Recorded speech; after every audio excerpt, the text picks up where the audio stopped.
That's right. It's an Escher painting. Whoa. I'm going to do a poem about paradoxes, because history has had its powerful pour. American dreams and child kings.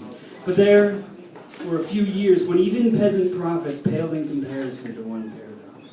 There were a few years here on earth, in a dusty land God had deserted long ago, when the political powers that be were upturned, subverted by a servant.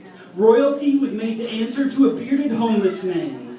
The pride of rich people was punctured, and the hearts of the impoverished were pierced with some good news. Extortioners were regenerated into generous. The extorted were contorted into pure.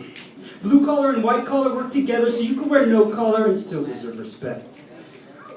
Bloggers, tweeters, and columnists held their tongues. New songs of the born mute were sung. Blind saw color for the first time. And the lame, the incapacitated, the broken, the distraught, discarded, disenfranchised, disabled, handicapped, impaired, arthritic, paralytic raised their hands and danced.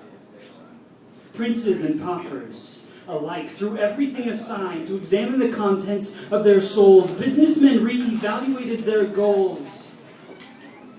Oppressed groups of women gained an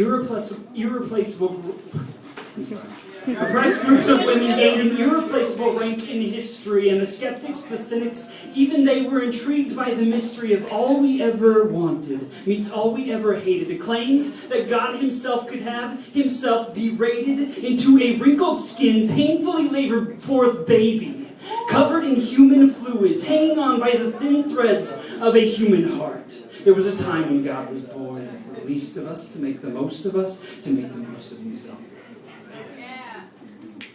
So that he could mold malicious men into fathers, ravaged boys into leaders, abused women into mothers, sex-scandalized sluts into teachers, so he could make pathetic penny launderers into pastors, people with no purpose into preachers, so that he could drop in on the dropouts, hang out with the strung out, give rest to the stressed, and at last deep joy to the depressed. They promised fools would graduate summa cum laude and educate the wise, that he would lift up the unsubstantiated and aborted right before our eyes, that he would be punished by his own personal priests, so the dead would finally rise and applaud, and prostitutes would feast, did feast with God. You could see divinity mingling in the filthy dust of our streets. You could watch a red-blooded man say he was God, then kneel down and wash your feet. It sounds like wishful thinking, because we have always wished for this, for a resurrected rebellion against religion, for hope with a haggard face and a broken back, for a God who looks familiar.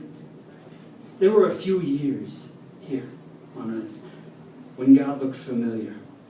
And let me tell you, from one worn-out will to another, he grows more familiar still.